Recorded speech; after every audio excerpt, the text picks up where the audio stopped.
अस्सलाम वालेकुम, welcome to another video. आज हम लोग एक्सरसाइज 4.3 स्टार्ट करेंगे। क्वेश्चन नंबर 1 है, हमने इन्वर्स फाइंड करना है मैट्रिसेस का बाय यूजिंग रो ऑपरेशंस। तो फर्स्ट मैट्रिक्स हमें दिया हुआ है 2 6 -3 0 -2 0 -2 5 6। ये 3 × 3 का मैट्रिक्स है। इसके लिए इन्वर्स के लिए और रो ऑपरेशन के लिए हम लोग इस तरह से करेंगे कि इसके जो राइट साइड पे ये मैट्रिक्स पहले लिख लेंगे। इसके राइट साइड पे हम लोग दरमियान में लाइन भी लगा सकते हैं स्ट्रेट, या फिर इस तरह से 3 डॉट्स लगा के इसको सेपरेट कर सकते हैं। और जितना मैट्रिक्स दिया हो इसी यहाँ पे 3 × 3 का मैट्रिक्स दिया हुआ है, तो हमने 3 × 3 के जो आइडेंटिटी मैट्रिक्स होता है उसके साथ हमने इसको सॉल्व करना है। तो उसमें हमने 3 × 3 का आइडेंटिटी मैट्रिक्स मैंने राइट साइड पे लिख दिया 1 0 0 0 1 0 0 0 1। तो इसके लिए अब रो जितने भी यहाँ पे ऑपरेशंस यूज़ करेंगे वो रो ऑपरेशंस होंगे। कॉलम ऑपरेशंस हमने यूज़ नहीं करने। एडिशन है, सब्ट्रैक्शन है, डिवीजन है, मल्टीप्लिकेशन है, जो भी है वो हम रो ऑपरेशंस यूज़ करेंगे। यानी कि फुल रो को अगर हमने मल्टीप्लाई किसी चीज़ से करवाना है तो फुल रो को करवाएंगे, डिवाइड करवाना है, ऐड करवाना है, सब्ट्रैक्ट करवाना है, कुछ भी होगा और कोई भी ऑपरेशन होगा वो हम पूरी रो में अप्लाई करेंगे। और इसका जो है इन्वर्स के लिए अब ये जो मैट्रिक्स दिया हुआ है जो मैंने लेफ़्ट साइड पे लिखा है, इसको हमने आइडेंटिटी मैट्रिक्स बनाना है। और राइट साइड पे जो है मैट्रिक्स, आइडेंटिटी मैट्रिक्स, इसमें कोई भी नंबर आ सकते हैं। तो यहाँ पे जो नंबर आएंगे, जो एंट्रीज आएंगी वो हमारे पास इन्वर्स होगा। और लेफ़्ट साइड पे हमने यहाँ पे आइडेंटिटी बनाना है। तो बहुत आसान से हैं लेकिन थोड़े ट्रिकी हैं, तो इसको आपने गौर से देखना है। फर्स्ट जो एंट्री है लेफ़्ट साइड पे वो हमारे पास 2 है, यानी कि A11 ये हमारे पास 2 है। इसको हमने 1 बनाना है सबसे पहले। तो इस पूरी होल जो फर्स्ट रो है इसको हमने R1 को डिवाइड कर दिया 2 पे। जब R1 को डिवाइड किए 2 पे तो हमारे पास जो फर्स्ट एंट्रीज़ हैं रो 1 में वो हमारे पास 1 6 जब डिवाइड होगा 2 पे तो वो 3 बन जाएगा। और -3 डिवाइड होगा 2 पे तो -3/2 बनेगा। आगे जो हमारे पास 1 है वो 1/2 बन जाएगा। 0 को अगर 2 पे डिवाइड करें तो 0 इटसेल्फ रहेगा। तो वहाँ पे लास्ट 2 एंट्रीज़ हमारे पास 0 0 रहेंगी। बाकी सेकंड रो और थर्ड रो हमारे पास सेम वैसी की वैसी हम लिख देंगे। फिर उसके बाद अब फर्स्ट एंट्री हमने 1 बना दी है।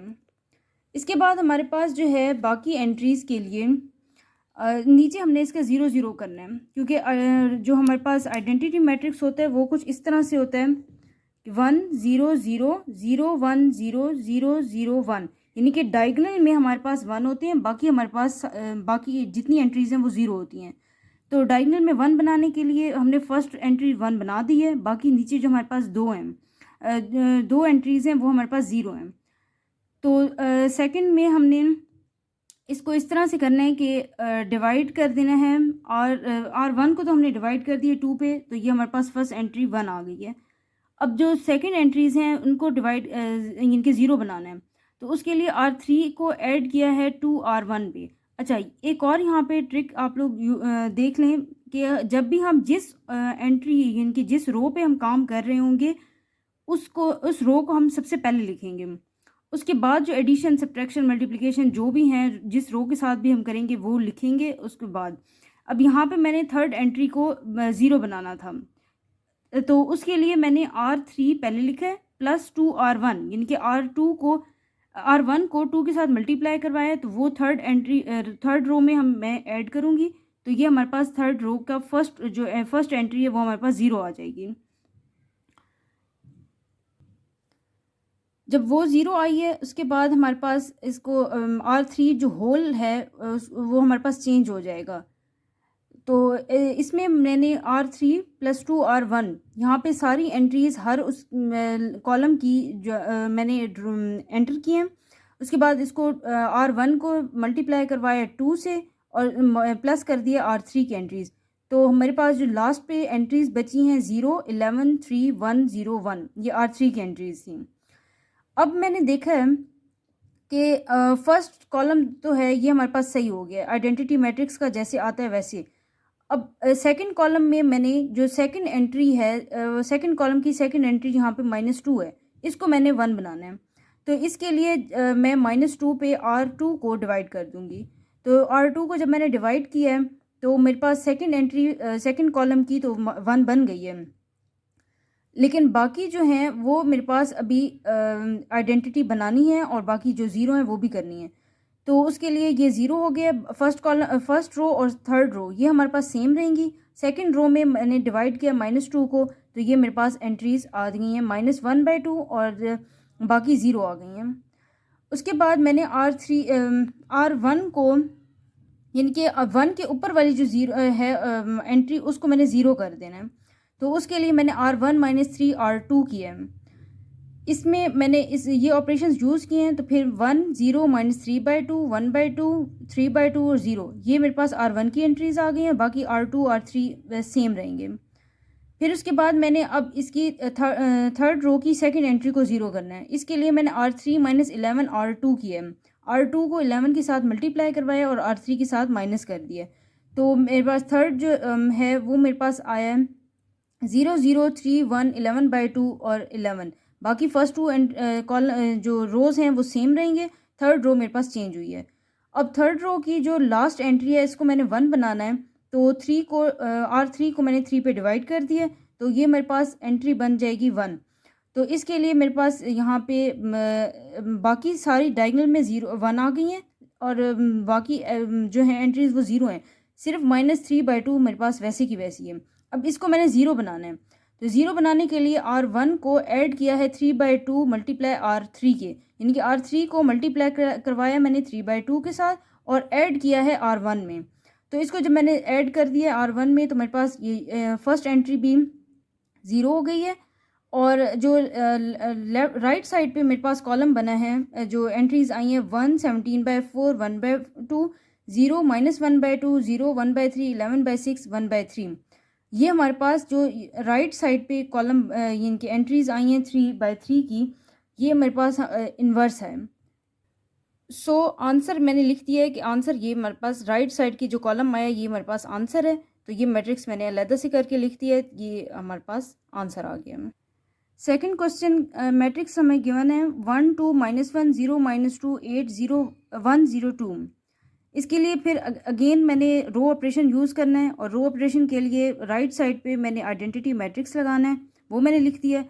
उसके बाद मैंने सबसे पहले ना आप लोगों ने ये देखना है कि जो एंट्रीज़ 1 है ना गिवन, तो उसको हमने डायगोनल में जो है ये डायगोनल होता है, ये 1 -2 और 3, इनको मैंने देखना है कि इनको पहले 1 बनाना है। यहाँ पे मैंने ऑपरेशंस रो यूज़ करने हैं, लेकिन यहाँ पे एंट्रीज जब मैं देखूँगी बनाने के लिए सबसे पहले इसको 1 बनाऊँगी, 0 और 0 इसको करूँगी।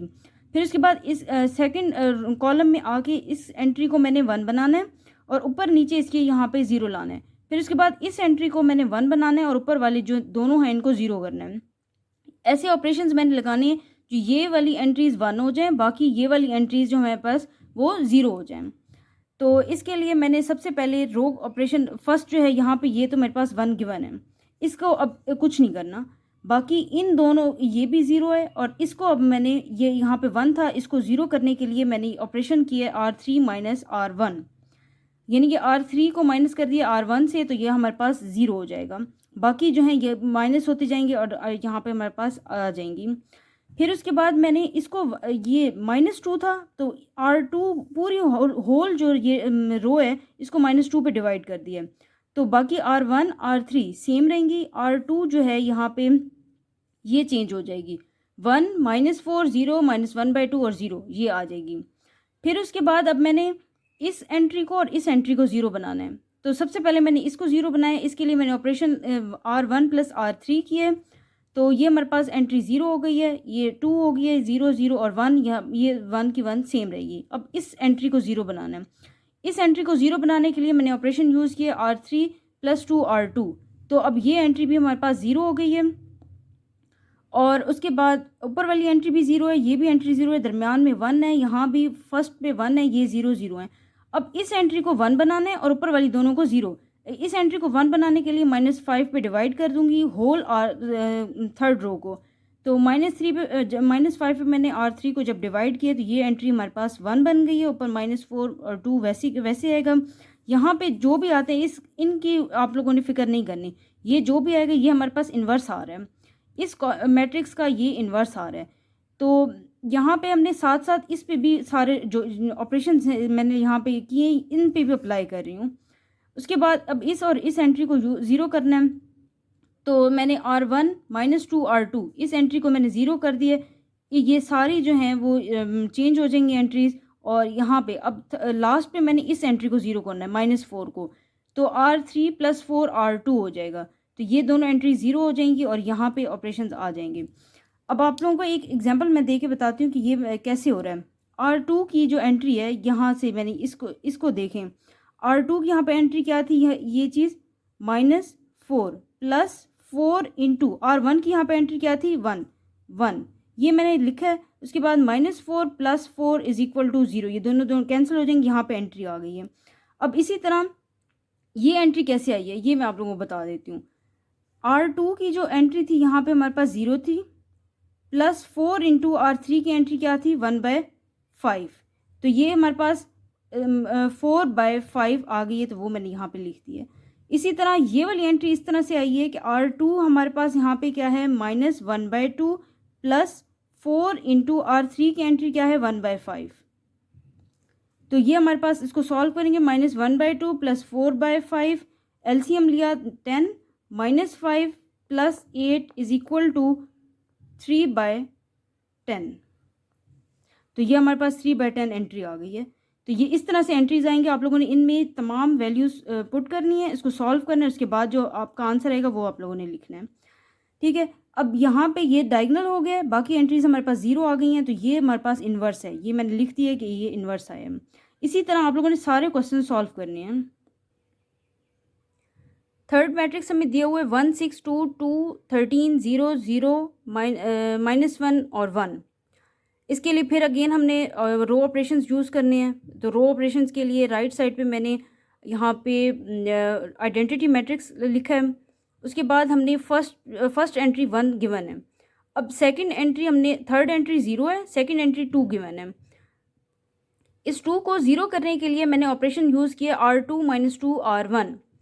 R2 मतलब R2 पहले गिवन है, मतलब सेकंड यानी कि रो में हमने तमाम एंट्रीज चेंज करनी है। फर्स्ट और थर्ड रो जो हैं वो सेम रहेंगी। उसके बाद सेकंड रो हमारे पास 0 1 -4 -2 1 0 आ गई है। अब मैंने किया है कि सेकंड रो में सेकंड एंट्री 1 हमारे पास गिवन है, इसको अब चेंज नहीं करना। उसके ऊपर और नीचे जो 6 और -1 एंट्रीज़ हैं इनको हमने 0 करना है। तो मैंने सबसे पहले R3 की जो सेकंड एंट्री है उसको 0 करने के लिए मैंने R3 + R2 कर दिया है। तो ये हमारे पास 0 हो गई है सेकंड एंट्री भी। तो R3 हमारे पास आया 0 0 -3 -2 1 1।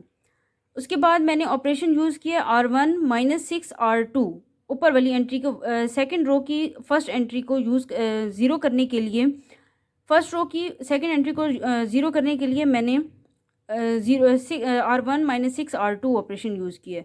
तो इसके लिए फर्स्ट रो जो है वो चेंज हो जाएगी, 1 0 26 13 -6 0 आ जाएगी। अब उसके बाद जो थर्ड रो की थर्ड एंट्री है -3, उसको मैंने 1 बनाना है। तो होल R3 को मैंने डिवाइड कर दिया -3 के साथ, तो थर्ड एंट्री हमारे पास 1 बन जाएगी। अब उसके बाद डायगोनल में 1 तो आ गए हैं, लेकिन ऊपर 26 और 4 -4 ये भी रहते हैं। तो इसके लिए मैंने अगेन 2 ऑपरेशन यूज़ किए हैं, R2 + 4 R3 और R1 - 26 R3। तो ऊपर वाली दोनों एंट्रीज हमारे पास 0 हो गई हैं, और जो लास्ट पे हमारे पास इन्वर्स बना है वो हमारे पास आता है -13/3 8/3 26/3 2/3 -1/3 -4/3 2/3 -1/3 और -1/3। इस तरह से ये हमारे पास इन्वर्स आ गया। क्वेश्चन 2 है कि हमने रैंक फाइंड करना है। रैंक होता है हमारे पास कि जो नंबर ऑफ़ नॉन ज़ीरो रोज़ होती हैं ना, वो हमारे पास रैंक होता है। अब नंबर ऑफ़ मैट्रिक्स पे हम लोग रो ऑपरेशन यूज़ करेंगे। उसके बाद जितनी भी नॉन ज़ीरो रोज़ आएंगी डायगोनल में जो एलिमेंट्स हैं यहाँ पे 1 -8 और -5, ये जो एलिमेंट्स हैं ये हमारे पास 1 होने चाहिए, और नीचे इनके जो एलिमेंट्स हैं वो हमारे पास 0 होने चाहिए। तो इसके लिए हमने रो ऑपरेशन यूज़ करने हैं, इनको डायगोनल में हमने 1 बनाना है और उसके बाद जितनी भी नॉन ज़ीरो रोज़ होंगी, अगर ये नीचे वाला कॉलम होल ज़ीरो हो जाता है तो इसकी मतलब 2 रोज़ बनेंगी और 2 रोज़ जो हैं इसके रैंक हमारे पास इस मैट्रिक्स का रैंक 2 आ जाएगा। अगर नीचे वाली रो डायगोनल में 1 सारी हो जाती है और नीचे वाली रो में भी 1 आता है -5 की जगह, तो वो हमारे पास रैंक 3 आएगा। इसी तरह ये सॉल्व करते हैं तो आप लोगों को पता चलेगा, यानी कि डायगोनल में आपने 1 बनाने हैं और उसके हर 1 के नीचे जो एंट्री आएगी जो भी रो है, जितनी भी रोज़ हैं, तो उनमें वो 0 आना चाहिए। तो फर्स्ट मैंने सबसे पहले इसको -2 और 3 जो है फर्स्ट कॉलम में जो सेकंड रो की और थर्ड रो की फर्स्ट एंट्रीज़ हैं 0 बनानी है, -2 और 3 को 0 बनाना है। उसके लिए मैंने दोनों ऑपरेशंस इकट्ठे लिख दिए हैं, R2 + 2R1 R3 - 3R1। तो मैंने इकट्ठे दोनों ऑपरेशंस किए हैं, पहले अलग-अलग फर्स्ट क्वेश्चन में किए हैं, वहाँ से आप लोग डिटेल में देख लें। उसके बाद यहाँ पे आके जितना आप लोग प्रैक्टिस करेंगे उतनी ज़्यादा आप लोगों को ये पता चलता जाएगा और जल्दी-जल्दी आप लोग सॉल्व करते जाएंगे। तो ये प्रैक्टिस लाजमी करनी है। तो इसके लिए अब मैंने दोनों ऑपरेशंस इकट्ठे कर दिए हैं। फर्स्ट सेकंड रो की और थर्ड रो की फर्स्ट एंट्रीज़ दोनों मैंने 0 करनी थी, तो R2 + 2R1 R3 - 3R1 ये कर दिया। उसके बाद मेरे पास सेकंड रो और थर्ड रो चेंज हो जाएंगी, तो सेकंड रो में 0 -8 7 1 और थर्ड रो में 0 4 -5 -5 एंट्रीज़ आ गई हैं। उसके बाद मैंने अब सेकंड रो की सेकंड एंट्री जो -8 है उसको मैंने 1 बनाना है, डायगोनल में 1 बनाने हैं ना, तो उनमें -8 को 1 बनाना है, तो -8 पे होल R2 को मैंने डिवाइड कर दिया है। तो जब होल -8 पे डिवाइड किए तो वहाँ पे सेकंड रो जो है 0 1 -7/8 -1/8 बनेगी। बाकी first and second third row वो हमारे पास सेम रहेंगी। उसके बाद मैंने -5 जहाँ पे है थर्ड रो की थर्ड एंट्री -5 है, इसको मैंने यहाँ पे थर्ड रो की सेकंड एंट्री को 0 बनाने के लिए R3 - 4 R2 मैंने किया, तो सेकंड एंट्री हमारे पास 0 हो जाएगी। आगे -3/2 और -9/2 दोनों एंट्रीज थर्ड रो की आएंगी। उसके बाद मैंने -3/2 यानी कि थर्ड रो की थर्ड एंट्री को 1 बनाना है, क्योंकि डायगोनल है, डायगोनल में यहाँ पे थर्ड एंट्री 1 बनेगी। तो होल R3 को मैंने डिवाइड कर दिया -3/2 से। जब -3/2 से डिवाइड किया है तो इसकी यहाँ पे 1 आ जाएगा और जो लास्ट एंट्री है थर्ड रो की फोर्थ एंट्री वो हमारे पास 3 आएगी। मतलब यहाँ पे डायगोनल में 1 बन गए हैं और उसके बाद हर 1 के नीचे जो अगर रोज़ थी वो 0 बन गई हैं। तो यहाँ पे हमारे पास कोई भी रो ऐसी नहीं है जो 0 बन जाए, पूरी 0 हो जाए। तो उसके लिए मैंने 3 जो है इसका जो रैंक है, इनके तीनों रोज़ हमारे पास कोई ना कोई वैल्यू है उनके उनमें, तो ये जितनी भी हैं मैट्रिक्स में ये हमारे पास इसका रैंक 3 आ गया है। सेकंड मैट्रिक्स हमें गिवन है 1 -2 3 2 -4 6 -1 0 2 0 1 -1। तो इसके लिए सबसे पहले मैंने फर्स्ट एंट्री तो हमारे पास 1 है, बाकी जो दरमियान में 2 एंट्रीज़ हैं इनको 0 करना है, लास्ट एंट्री फिर 1 0 है। तो दरमियान वाली 2 एंट्रीज़ जो हैं फर्स्ट एंट्रीज़ सेकंड रो की और थर्ड रो की, इनको 0 करने के लिए मैंने ऑपरेशन 2 इकट्ठे यूज़ कर दिए, R2 - 2R1 R3 + R1। तो मेरे पास जो सेकंड और थर्ड रो चेंज हो जाएंगी, तो सेकंड रो हमारे पास बनेगी 0 -2 0 और थर्ड रो हमारे पास बनेगी 0 -2 5। अब सेकंड रो की सेकंड एंट्री को 1 बनाने के लिए वहाँ पे एंट्री -2 है, तो सेकंड रो को मैंने डिवाइड कर दिया -2 पे और थर्ड रो की जो सेकंड एंट्री है उसको 0 करना है। उसके लिए मैंने R3 + 2 R4 कर दिया है। तो इसके लिए मैंने ये दोनों ऑपरेशंस इकट्ठे यूज़ किए हैं। तो सेकंड एंट्री और थर्ड एंट्री हमारे पास बनेगी 0 1 0 0 0 3। अब 0 के नीचे जो फोर्थ रो की सेकंड एंट्री है उसको भी अब हमने 0 बनाना है। तो इस 0 को बनाने के लिए मैंने ऑपरेशन यूज़ किए R4 - R2। तो इसके फोर्थ एंट्री रो की भी सेकंड एंट्री हमारे पास अब 0 हो गई है और होल जो फोर्थ रो है वो 0 0 -1 बन गई है। अब चूंकि हमने डायगोनल में 1 बनाने हैं, तो फर्स्ट रो की फर्स्ट एंट्री, सेकंड रो की सेकंड एंट्री और थर्ड रो की थर्ड एंट्री हमने 1 बनानी है। तो थर्ड रो की थर्ड एंट्री में हमारे पास 3 है, इसको 1 बनाने के लिए R3 होल को डिवाइड कर देंगे 3 पे, तो थर्ड एंट्री में हमारे पास 1 बन जाएगी। फर्स्ट, सेकंड और फोर्थ रो सेम रहेंगी और थर्ड रो जो है वो 0 0 1 बन जाएगी। अब इसके लिए यहाँ तक ये डायगोनल में हमारे पास 1 बन गए हैं और फोर्थ जो रो है 0 0 -1 है। अगर हम R4 को ऐड कर दें R3 में, तो हमारे पास जो है फोर्थ होल रो हमारे पास 0 एंट्रीज आ जाएंगी।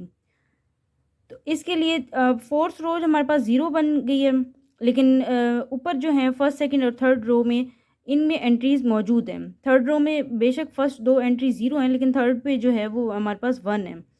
तो इसका रैंक जो हमारे पास 3 आएगा, जिनके नंबर ऑफ़ नॉन ज़ीरो रोज़ जो हैं वो हमारे पास आनी चाहिए। नंबर ऑफ़ नॉन ज़ीरो रोज़ हमारे पास 3 है, इसका रैंक भी हमारे पास 3 आ गया है।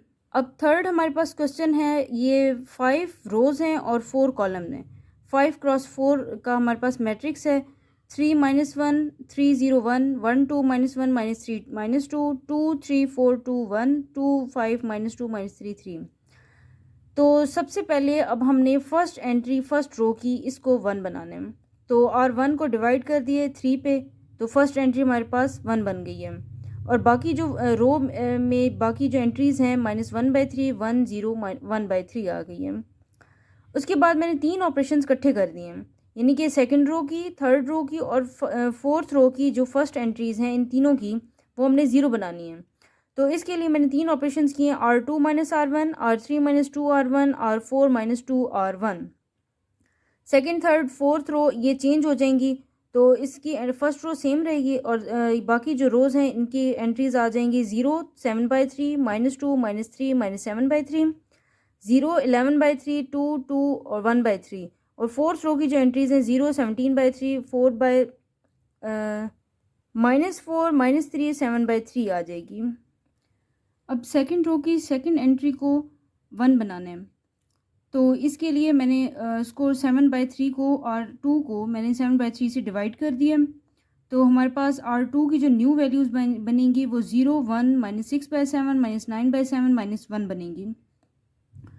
उसके बाद अब R3 की और R4 की जो एंट्रीज़ हैं इनको हमने 0 बनाना है। तो इसके लिए मैंने दोनों ऑपरेशंस इकट्ठे यूज़ कर दिए, R3 -11/3 R2 R4 -17/3 R2। तो इसके लिए R3 और R4 की जो एंट्रीज़ हैं वो फर्स्ट सेकंड जो है ये तो 0 हो जाएंगी। बाकी जो है 36/7 47/7 4 6/7 30/7 और 8 ये एंट्रीज़ आएंगी। अब उसके बाद हमने थर्ड रो की थर्ड एंट्री को 1 बनाना है, तो R3 को डिवाइड कर दिया 36/7 से, तो हमारे पास जो रिमेनिंग बचेगा, यानी कि R3 की जो एंट्रीज अब न्यू आएंगी, फर्स्ट सेकंड और फोर्थ जो रोज़ हैं ये सेम रहेंगी, लेकिन जो R3 की एंट्रीज़ हैं वो 0 0 1 47/36 7/9 ये बनेगी। अब हमने R4 की जो है फोर्थ एंट्री, R4 की थर्ड एंट्री को 0 बनाना है। इसके लिए मैंने ऑपरेशन किया R4 - R2, तो R4 की जो एंट्रीज़ बनेंगी 0 0 0 39/7 और 9।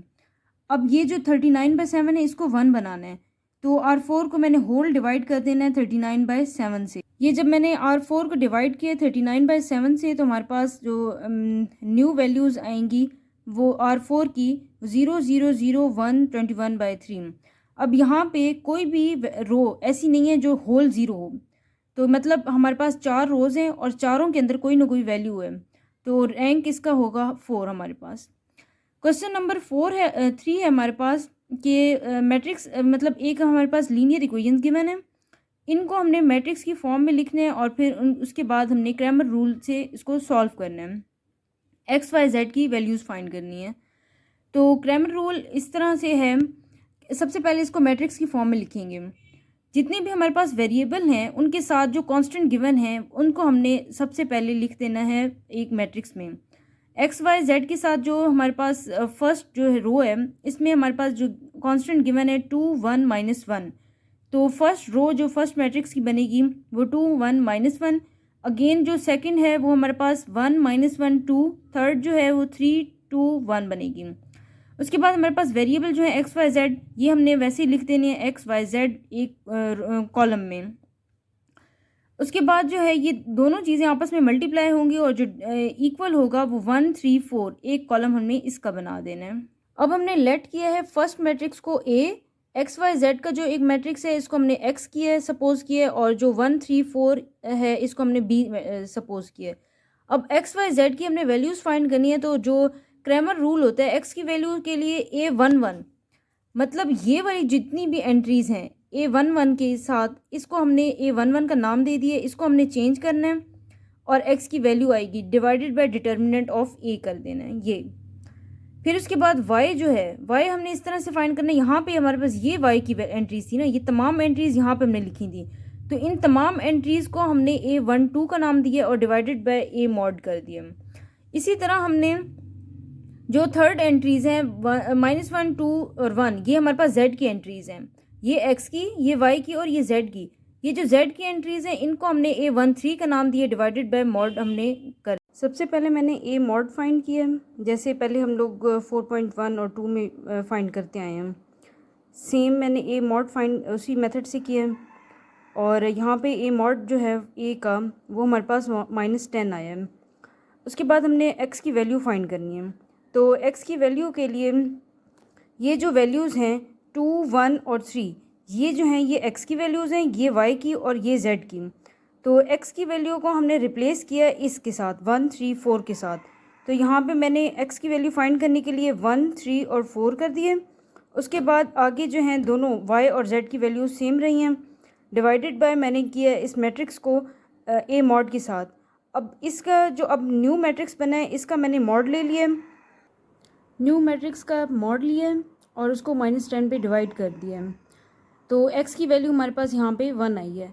इसी तरह y की वैल्यू जो पहले फर्स्ट मैट्रिक्स हमारे पास था उसमें जो y की वैल्यूज़ जहाँ पर थी उनको चेंज किए 1 3 4 के साथ, और बाकी x और y z की जो वैल्यूज़ थी वो सेम रही हैं।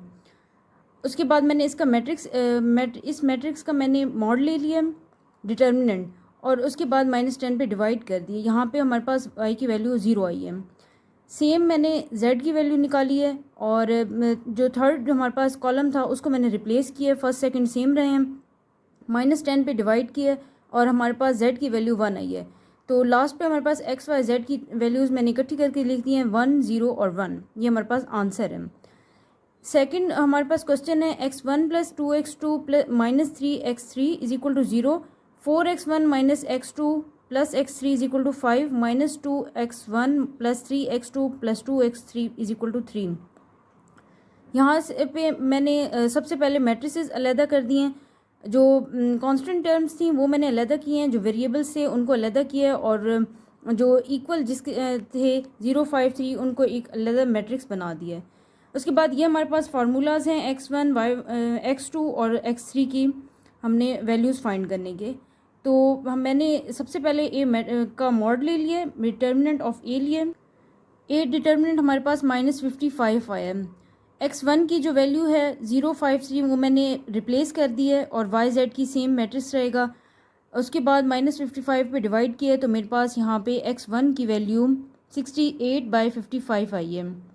इसी तरह मैंने सेकंड कॉलम रिप्लेस किया 0 5 3 के साथ, और डिटर्मिनेंट -55 के साथ डिवाइड कर दिया, तो x2 की वैल्यू 59/55 आई है। x3 जो है ये मैंने थर्ड कॉलम रिप्लेस किया 0 5 3 के साथ, और इसका डिटर्मिनेंट ले लिया -55 पे डिवाइड किया, तो मेरे पास यहाँ पे x3 की वैल्यू 62/55 आई है। इन तीनों को मैंने एक जो है ब्रैकेट में लिख दिया, तो ये मेरे पास आंसर आ गया। सेम हमारे पास थर्ड क्वेश्चन है, इसका मैंने मैट्रिसेस बना दिए हैं, वेरिएबल अलहदा, कांस्टेंट अलहदा, और ये जिसके इक्वल थी उनको अलहदा कर दिए। और उसके बाद ये हमारे पास फार्मूला है x1 x2 x3 फाइंड करने का, डिटर्मिनेंट a लिया है। उसके बाद ये मैंने x1 की जो फर्स्ट कॉलम था, जो मेन मैट्रिक्स है, इसका फर्स्ट कॉलम मैंने रिप्लेस किया 1 2 1 के साथ, और इसको डिटर्मिनेंट लिया -3 पे डिवाइड किया, जो हमारे पास a का डिटर्मिनेंट है -3 आया है, इसको मैंने डिवाइड कर दिया। यहाँ से हमारे पास x1 की वैल्यू 8/3 आई है। सेम मैंने सेकंड कॉलम रिप्लेस किया है, और आगे x3 के लिए थर्ड कॉलम रिप्लेस किए, -3 के साथ डिवाइड इन दोनों को कर दिए, तो x2 की वैल्यू 2 आई है, x3 की वैल्यू -7/3 आई है। मतलब x1 x2 x3 की वैल्यूज़ हैं 8/3 2 और -7/3। ये हमारे पास आंसर आ गया। क्वेश्चन नंबर 4 है हमारे पास, solve the following with inversion method. हमारे पास फिर उन्होंने एक सिस्टम दिया हुआ लीनियर सिस्टम है, इसको हमने सॉल्व करना है इन्वर्जन मेथड के साथ। इन्वर्जन मेथड ये होता है, पहले सबसे पहले मैंने मैट्रिसेस वैसे ही जैसे पहले लिखे हैं वैसे बना दिए हैं, कांस्टेंट अलहदा, वेरिएबल अलहदा, और जो ये जिसके इक्वल हैं वो मैंने एक और मैट्रिक्स अलहदा बना दी, इक्वल कर दिए। फिर उसके बाद ए जो है लेफ़्ट साइड पे है, एक्स जो दूसरा मैट्रिक्स है एक्स वाई जेड का, इसको मैंने एक्स का नाम दे दिया। -1 4 1 का जो मैट्रिक्स है इसको मैंने बी का नाम दिया। तो ए जो है ये लेफ़्ट साइड पे है, तो मैट्रिसेस जब भी हम इन्वर्ट करते हैं इनके, तो ये दूसरी साइड भी लेफ़्ट साइड पे जाके मल्टीप्लाई होगा एक बी के साथ। तो ए यहाँ पे लेफ़्ट साइड पे है, तो यहाँ पे आके माइनस इन्वर्स जो है ए जो है वो इन्वर्स हो जाएगा बी के साथ, मल्टीप्लाई होगा, तो ए एक्स की वैल्यू निकल आएगी। इन्वर्स हमने पहले फाइंड किए हुए हैं, ए इन्वर्स होता है adjoint of A divided by A का मॉड। तो एडजॉइंट ऑफ ए मैंने निकाला हुआ है, ये आप लोग देख लें, डिटर्मिनेंट काफ़ी डिटेल से निकाला हुआ है मैंने। इसके जो को फैक्टर्स आए हैं उनका मैंने ट्रांसपोज ले लिया है, तो ट्रांसपोज लेने के बाद ये हमारे पास एडजॉइंट ऑफ ए आ गया है। इसको डिवाइडेड बाय किया है मैंने ए डिटर्मिनेंट के साथ, तो हमारे पास ए इन्वर्स आ गया है। अब मैंने x की वैल्यू फाइंड करनी है, मतलब x जो है कैपिटल, इसके अंदर x y z ये हमारे पास वैल्यूज़ आएंगी। तो a इन्वर्स का जो मैट्रिक्स है और b का, इन दोनों को आपस में मल्टीप्लाई करवा दिए, तो हमारे पास जो आंसर बचा है 1 1 0। तो मतलब x की वैल्यू 1 है, y की वैल्यू 1 है और z की वैल्यू हमारे पास 0 आई है। क्वेश्चन नंबर 2 है हमारे पास गिवन, इसका मैंने मैट्रिक्स लिख दिया, वेरिएबल अलहदा कर दिए और जो ये इक्वल जिस वैल्यूज़ के हैं उनको अलहदा किया है। उसके बाद मैंने A X B is equal to B था, एक्स की वैल्यू यहाँ से निकाली है, तो X is equal to A inverse B. A inverse की वैल्यू हमारे पास 1 over determinant of A multiply adjoint of A. सबसे पहले मैंने डिटर्मिनेंट निकाला ए का, उसके बाद एडजॉइंट ऑफ ए किया, जो को फैक्टर्स आए थे उनका ट्रांसपोज ले लिया, और ये ट्रांसपोज होता है जो जितनी भी रोज़ हैं उनको कॉलम में चेंज कर देते हैं, तो ये ट्रांसपोज होता है। पहले हम लोग ये क्वेश्चन सॉल्व कर चुके हैं।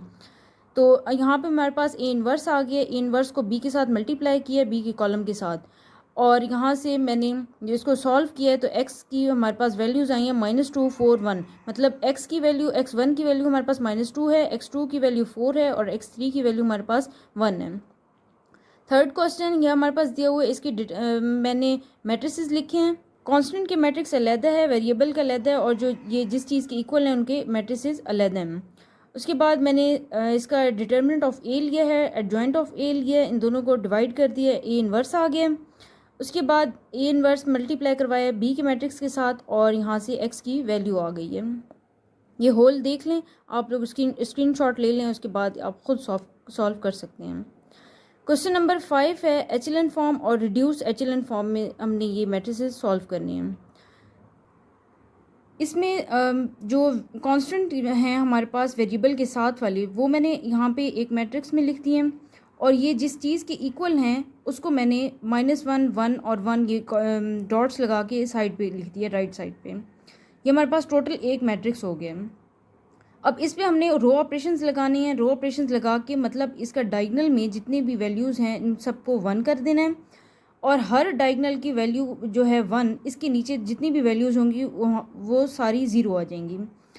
तो फिर उसके बाद जो लास्ट पे बचेगा 1, जो इसकी थर्ड वैल्यू होगी, उसको हम आगे से सॉल्व करेंगे। तो सबसे पहले मैंने फर्स्ट जो है, ये हमारे पास फर्स्ट रो का फर्स्ट मैट्रिक्स था, फर्स्ट एंट्री को मैंने 1 वैसी है तो उसको वैसे ही रखा है। उसके बाद जो नीचे वाली 2 एंट्रीज थी इनको मैंने 0 बनाना था।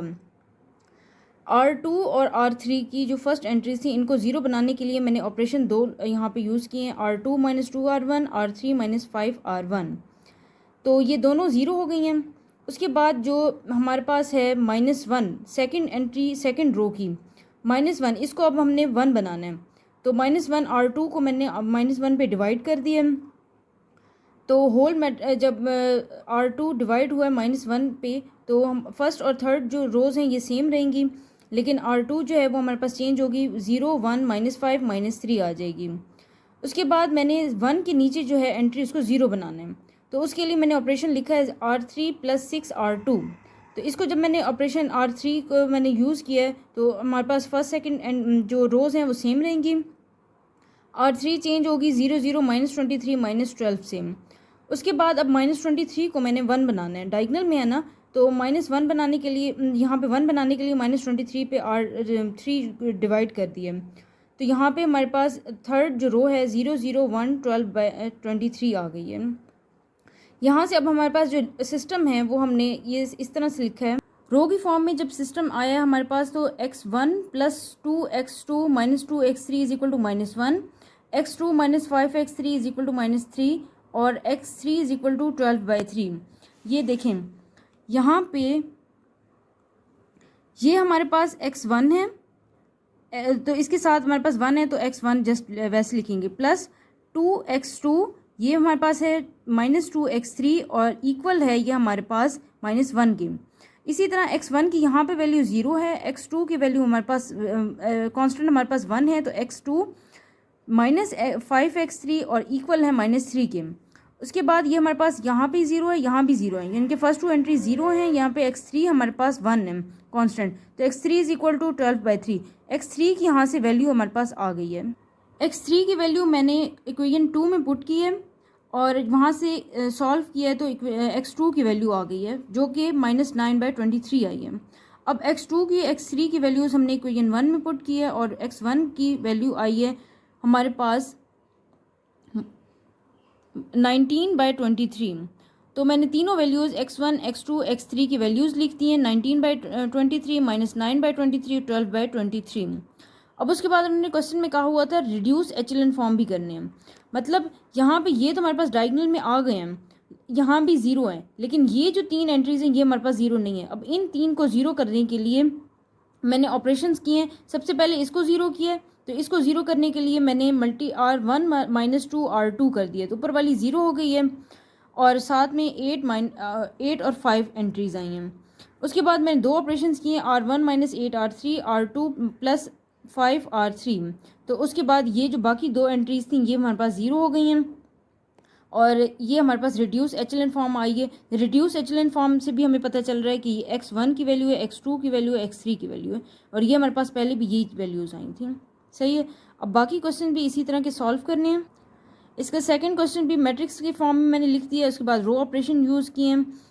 1 के नीचे जो दो एंट्रीज थी 2 और 2, इनको 0 करने के लिए R2 - R3 R3 - 2 R1 ये दो ऑपरेशन किए हैं। उसके बाद मैंने R2 डिवाइड किया है -2 के से, तो ये हमारे पास सेकंड एंट्री सेकंड रो की वो 1 बन गई है।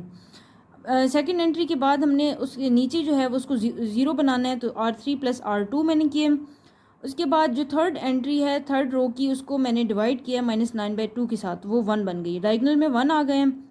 यहाँ से हमारे पास सिस्टम आ गया x + 2y + z = 2, y + 3/2 z = 2 और z = -10/9। अब z की वैल्यू इक्वेशन 2 में पुट किए, सॉल्व किए और फिर y की वैल्यू आ गई है 1/3। फिर y और z की वैल्यूज़ इक्वेशन 1 में पुट किए हैं, तो वहाँ से x की वैल्यू आई है हमारे पास 22/9। ये तीनों वैल्यूज़ मैंने लिख दी हैं। फिर उसके बाद रिड्यूस एचेलन फॉर्म, मतलब जो ऊपर की 3 वैल्यूज़ थी ये वाली, इन तीनों को 0 करने के लिए फिर मैंने दो ऑपरेशंस यूज़ किए हैं, R1 - 2 R2 और उसके बाद एक और दो ऑपरेशन मैंने यहाँ पे यूज़ किए हैं, R1 - 4 R3 R2 + 3/2 R3। यहाँ से भी मेरे पास जो लास्ट पे एंट्रीज़ आई हैं x1 x2 x3 की 22/9 1/3 -10/9 आई हैं और ये हमारे पास इसका आंसर है। क्वेश्चन 3 है, इसको भी मैंने मैट्रिक्स की फॉर्म में लिखा है। सबसे पहले मैंने R2 - 2 R1 R3 - 3 R1 ये मैंने किया है, तो 1 के नीचे दो एंट्रीज थी वो 0 हो गई हैं। उसके बाद मैंने सेकंड रो की सेकंड एंट्री को 1 बनाना है, तो उसके लिए -7 पे मैंने डिवाइड कर दिया। उसके बाद मैंने थर्ड जो है ऑपरेशन यूज़ किया R3 + 11 R2। तो हमारे पास जो बाकी एंट्री थी वो हमारे पास थर्ड रो की सेकंड एंट्री वो हमारे पास 0 हो गई है। उसके बाद मैंने 16/7 जहाँ पे इसको 1 बनाना है, तो R3 को मैंने 16/7 के साथ डिवाइड कर दिया है। हमारे पास सिस्टम बना है ये x1 x2 x3 का। x3 हमारे पास -13/16 है, ये वैल्यू मैंने इक्वेशन 2 में पुट की है। x2 की वैल्यू आई है, फिर x2 की और x3 की वैल्यूज़ इक्वेशन 1 में पुट की हैं। x1 की वैल्यू आई है, तो उसके बाद रिड्यूस एचेलन फॉर्म के लिए मैंने यहाँ पे 1 और 4 और 4/7 ये 3 एंट्रीज को 0 बनाना है। मैंने R1 - 4R2, R1 + 11/7 R3, R2 - 4/7 R3 ये 3 मैंने रो ऑपरेशन यूज़ किए हैं। उसके बाद हमारे पास एंट्री 0 हो गई है, मतलब यहाँ पे आइडेंटिटी मैट्रिक्स आ गया और बाकी जो है जो आंसर आया है वो हमारे पास x1, x2, x3 की वैल्यूज़ हैं। क्वेश्चन 6 है हमारे पास एक सिस्टम दिया हुआ लीनियर का। तो लीनियर इक्वेशंस में हमने सॉल्व करनी है गॉसियन एलिमिनेशन मेथड से। तो सबसे पहले मैंने वैसे ही जो पहले मैंने लिखा हुआ है मैट्रिक्स उसी तरह मैंने मैट्रिक्स लिख दिया, रो ऑपरेशंस यूज़ किए हैं और इसकी जो डायगोनल है उसको मैंने 1 1 बनाया, उसके हर 1 के नीचे जो एंट्री आती है उनको 0 बनाया मैंने और उसके बाद रैंक देखा है। यहाँ पे गॉसियन एलिमिनेशन में ना रैंक देखते हैं, अगर जितनी हमारे पास वेरिएबल्स हैं उतनी ही अगर हमारे पास रैंक आ जाए तो मतलब वो हमारे पास उसका जो सिस्टम का है वो हमारे पास आंसर आ जाता है। अगर रैंक जो है वो लेस देन आ जाए तो उसके लिए हमने एक और हमने सेलेक्ट करना होता है टी को और उसको आगे सॉल्व करना होता है। अब रैंक हमारे पास 3 आ गया, मतलब कोई भी एंट्री हमारे पास कोई रो जो है वो 0 नहीं हुई, तो इसके लिए कोई रो जब 0 नहीं हुई तो रैंक 3 है। नंबर ऑफ़ नॉन ज़ीरो रोज़ होती हैं 0, पहले हमने क्वेश्चन कर चुके हैं। तो यहाँ पे नंबर ऑफ़ नॉन ज़ीरो रोज़ हमारे पास 0 है, तो रैंक हमारे पास 3 आया है। इसको जब हमने सॉल्व किया है तो हमारे पास x y z की वैल्यूज़ 0 0 0 आई हैं। अब सेकंड क्वेश्चन देखें। सेकंड क्वेश्चन जब मैंने सॉल्व किया है इसको मैट्रिक्स बना के R2 - 2R1, R3 - 3R1 ये ऑपरेशंस किए हैं, फिर R2 डिवाइडेड बाय -7 किया है सेकंड एंट्री को 1 बनाने के लिए, फिर उसके नीचे जो है -10 उसको 0 करने के लिए R3 + 10 R2 किया है। अब जब ये मैंने लास्ट पे ऑपरेशन यूज़ किया है तो इसकी जो हमारे पास लास्ट रो है R3 वो हमारे पास टोटली 0 हो गई है, मतलब इसका रैंक 2 हो गया, लेकिन वेरिएबल्स हमारे पास 3 थे, R1, x1, x2 और x3। तो ये जब लेस देन हो गया रैंक हमारे पास 2 आया तो ये less than number of variables हैं, तो इसके लिए अब हमने लेट करना है x3 हमारे पास 0 आ गया। x3 जब हमारे पास 0 है तो इसको x3 को हमने लेट किया t। अब इस t को हमने इक्वेशन 2 में पुट किया तो x2 की वैल्यू हमारे पास आएगी -t। अब x2 और x3 की वैल्यू यानी कि t और -t हमने इक्वेशन 1 में पुट किए, वहाँ से हमारे पास x1 की वैल्यू आई है 2t। तो x1, x2, x3 यहाँ से हमारे पास 2t -t और t वैल्यूज़ आ गई हैं। जब भी हमारे पास rank less than number of variables आ जाए तो वो हमने फिर लेट करना है t को। अगर हमारे पास रैंक सेम आ जाता है नंबर ऑफ़ वेरिएबल्स के तो फिर वैसे ही जो हम पहले सॉल्व करते हैं वैसे ही करेंगे। गॉसियन ये एलिमिनेशन मेथड इस तरह से है। थर्ड क्वेश्चन है, इसको मैंने फिर डायगोनल जो है यहाँ पे 1 बनाने थे, तो R2 - R1, R3 - 2R1 ये मैंने ऑपरेशंस किए हैं। तो हमारे पास 1 के नीचे जितने भी एलिमेंट्स थी वो 0 हो गई हैं। फिर मैंने -3 पे रो 2 को डिवाइड किया, उसके बाद R3 + 3 R2 किए।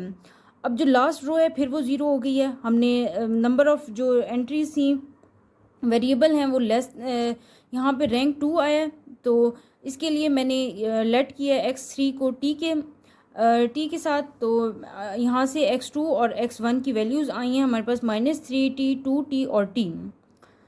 उसके बाद क्वेश्चन नंबर 7 है, एक ट्राइंगल के हमारे पास वर्टिसेस दिए हुए हैं ए, बी और सी के। अब इन वर्टिसेस के लिए रिफ्लेक्टेड ट्राइंगल जो है ना वो हमने फाइंड करनी है, जो यहाँ पे बताए हुए y एक्सिस पे ट्रांसफॉर्म हो रही है। तो y एक्सिस के लिए हमारे पास जो रिफ्लेक्ट पॉइंट होता है वो हमारे पास -1 0 0 1 होता है। ये आप लोगों को एक्सरसाइज से पहले ये गिवन है, ये आप लोगों ने याद करना है। y एक्सिस पे, x एक्सिस पे और ये रिफ्लेक्ट पॉइंट ये गिवन है, ये सारे आप लोगों ने याद करने हैं। तो y एक्सिस का हमारे पास -1 0 0 1 था और यहाँ पे जो गिवन पॉइंट्स हैं a, b, c इनको मैंने कॉलम की फॉर्म में लिख दिया है। ये जो वर्टिसेस थे इनको मैंने कॉलम की फॉर्म में लिखा है। हर उसका पॉइंट का यानी कि a है, तो a का जब हम रिफ्लेक्ट इमेज फाइंड करेंगे तो y एक्सिस का हमारे पास जो कॉलम गिवन है उसको मल्टीप्लाई करवाएंगे a के जो वर्टिसेस गिवन है उनके साथ। तो वो जब मैंने मल्टीप्लाई करवाया तो हमारे पास जो न्यू वर्टिसेस आए हैं -4 और 1 आए हैं। इसी तरह बी के जो वर्टिसेस गिवन थे उनको मैंने मल्टीप्लाई करवाया y एक्सिस के जो हमारे पास रिफ्लेक्ट पॉइंट है उसके साथ, तो हमारे पास न्यू वर्टिसेस 2 5 आए हैं। सी की भी हमारे पास 0 -3 आ गए हैं। तो ये हमारे पास न्यू वर्टिसेस रिफ्लेक्ट पॉइंट जो हैं रिफ्लेक्टेड ट्राइंगल के -4 1 2, 5 और 0 -3 आ गए हैं। क्वेश्चन नंबर 8 है हमारे पास, the point A is map to 30, 20 -3, यानी कि ए डैश जो है वो जहाँ पे ए पॉइंट मैप कर रहा है वो 30, 20 -5 है, और जो ए है वो हमने लेट करना है कोई भी एक्स वाई जेड या x1 x2 x3 कुछ भी कर सकते हैं। और उसके बाद है by scaling matrix p is equal to -5 0 0 0 -5 0 0 0 -5। अब इसके फाइंड द कोऑर्डिनेट्स ऑफ ए। अब ए के कोऑर्डिनेट्स फाइंड करने मतलब एक्स वाई जेड हमने फाइंड करना है। तो इसके लिए गिवन है हमारे पास पी पॉइंट है, ए डैश है और ए हमने लेट किया है। तो ए को फाइंड करने के लिए हमें पता है P A is equal to A dash है, पी की वैल्यू हमने लिखी है और ए डैश की लिखी है, ए को फाइंड करना है। तो ए जो है यहाँ पे हमारे पास मल्टीप्लाई करवाया पहले हमने ए को और पी को। जब मल्टीप्लाई करवाया इज इक्वल टू हमारे पास 30, 20 -5 आया है। इसके बाद -5x -5y -5z is equal to 30, 20 -5। हमने एक्स वाई जेड की यहाँ से वैल्यूज़ निकाली हैं -6, -4 और 1। क्वेश्चन नंबर 9 है, find the equation of the image of the curve with equation y is equal to x square under the transformation with associated matrix 1 2 3 4। तो सबसे पहले हमारे पास जो हमें पता है P A is equal to A dash है, गिवन हमारे पास पी है 1 2 3 4, एक्स ए हमने फाइंड किया एक्स वाई लेट किए और ए डैश हमने लेट किए एक्स डैश वाई डैश। यहाँ पे हमने पी ए और ए डैश की वैल्यूज़ पुट की हैं, यहाँ से हमने सॉल्व किया तो दो इक्वेशन हमारे पास बनी है, x equal to 2y is x plus 2y is equal to x dash, 3x plus 4y is equal to y dash. यहाँ से हमने सबसे पहले इक्वेशन 2 से x की वैल्यू निकाली है, इसको हमने इक्वेशन 4 का नाम दे दिया है। इस x की वैल्यू को हमने इक्वेशन 3 में पुट किया है, तो वहाँ से हमारे पास जो हमने सॉल्व किया तो हम वैल्यू एक बनेगी 3x dash minus 2y is equal to y dash. यहाँ से हमारे पास वाई डैश आ गया, तो अगेन हमने इसको सॉल्व किया तो y की हमारे पास वैल्यू आएगी y is equal to 3x dash minus y dash divided by 2। इसको इक्वेशन 4 में पुट किया, वहाँ से हमारे पास x की वैल्यू आएगी -2x dash plus Y dash. अब हमारे पास x और y की वैल्यूज़ आ गई हैं। क्वेश्चन हमारे पास में है गिवन चीज़ है y is equal to x square, तो यहाँ से y की वैल्यू हमने लिख दी है और x का स्केयर ले लिए, यहाँ से हमने इसको सॉल्व किया तो हमारे पास जो फाइनल इक्वेशन बनेगी 8x डैश का स्केयर प्लस 2y डैश का square minus 8x dash y dash minus 3x dash y dash is equal to 0। Question number हमारे पास 10 है, यूज़ द मैट्रिक्स ए हमारे पास गिवन है to encode the message keep it up where the letter A to Z are corresponding to number 1 to 26, यानी कि हमारे पास ए जो है वो 1 है, बी 2 है, ये मैंने सारी जो अल्फ़ाबेट ऑर्डर में मैंने 1 2 3 26 तक लिख दिए हैं। अब हमारे पास गिवन है ए और उसके बाद कीप इट अप, ये हमारे पास एक अल्फ़ाबेट्स गिवन है। तो सबसे पहले मैंने मैट्रिक्स की फॉर्म में कीप इट अप लिख दिया है। अब आपके नीचे जो है वो मेरे पास कुछ नहीं था तो मैंने 0 लिख दिया कि कीप के जो है के हमारे पास 11th होता है अल्फ़ाबेट, ई 5 है, फिर अगेन 5 है, 16 है, पी आई जो है वो 9 है, टी हमारे पास 20 नंबर पे होता है, यू है 21 पे और पी हमारे पास 16 पे है। तो की के लिए सबसे पहले इनके 3 ऑर्डर्स में लिखने थे, तो की हमने के डबल ई इसको इसकी वैल्यूज़ को मल्टीप्लाई करवाए जो ए मैट्रिक्स गिवन है उसके साथ, इसको मैंने मल्टीप्लाई करवा के हमारे पास जो अगेन एक न्यू मैट्रिक्स बने 16 22 15। फिर पी आई टी जो है इसको मैंने मल्टीप्लाई करवाए इनकी वैल्यूज़ को ए के साथ, और जो हमारे पास आंसर आया 36 43 49, ये इक्वेशन 2 है, मैंने इसको किया है। थर्ड पे हमारे पास अप है और नीचे 0 है, इसको मैंने मल्टीप्लाई करवाया है ए मैट्रिक्स के साथ, तो हमारे पास 21 26 और 16 आया है। तो हमारे पास जो न्यू इनकोडेड मैसेज है वो हमारे पास 16 22 15 36 43 49 21 26 और 16 आया है। इसके बाद हमारे पास क्वेश्चन नंबर 11 है, डी कोड करना है मैसेज को, मतलब जो हमने पहले क्वेश्चन नंबर 10 में फाइंड किया था। ये हमारे पास 3 मैट्रिक्स गिवन हैं, उन्होंने कहा है that was encode using matrix, एक मैट्रिक्स ए गिवन है और उसके बाद हमने लेटर फाइंड करने हैं कि कौन से लेटर पे ये आ रहे हैं, इसको डी कोड करना है। तो सबसे पहले हमने ए इन्वर्स फाइंड करना है, ए गिवन है, इसका इन्वर्स फाइंड करने के लिए हमने ए एडजॉइंट ऑफ ए और ए मॉड ले लिया है। ए डिटर्मिनेंट का हमारे पास -1 आया, एडजॉइंट ऑफ ए का मैंने वैल्यूज़ लिए हैं, इसको ट्रांसपोज लिए तो वो हमारे पास -1 -2 1 1 3 -2 1 1 -1 आया। इसको मैंने डिटर्मिनेंट के साथ डिवाइड किया तो सारी वैल्यूज़ के जो साइन है वो -1 था, तो सारी वैल्यूज़ के साथ साइन चेंज हो जाएंगे। फिर उसके बाद हमने अब एक अल्फ़ाबेट हमने फाइंड करना है, तो इसके लिए हमारे पास जो ये न्यू ए इन्वर्स आया इसको मल्टीप्लाई करवाएंगे, जो हमारे पास 3 मैट्रिसेस गिवन थे। मल्टीप्लाई करवाने के बाद हमारे पास 18 15 12 एक ये चीज़ आई है, दूसरे हमारे पास है 4 27 6 और थर्ड पे हमारे पास 9 18 5 आया। अब 18 नंबर पे जो अल्फ़ाबेट होता है वो होता है एच, 15 नंबर पे ओ होता है, 12 पे एल होता है, 4 पे डी होता है, 27 मतलब होते 26 हैं, आगे 27 इसको मैंने ए कर दिया, इसको हम कंसिडर नहीं करेंगे, 27 हमारी अल्फ़ाबेट में आते ही नहीं है। 6 पे हमारे पास एफ़ होता है, 9 पे आई है, 18 पे आर है और 5 पे ई है। तो इसको जब हम इकट्ठा करते हैं तो ये हमारे पास होल फायर बनेगा। ए हम कंसिडर नहीं करेंगे क्योंकि 27 पे आ गया था, तो इसलिए ये हमारे पास होल फायर है। ये हमारे पास 4.3 होल एक्सरसाइज आ गई है। अब नेक्स्ट हम 5 चैप्टर करेंगे और उसके बाद आगे स्टार्ट करेंगे।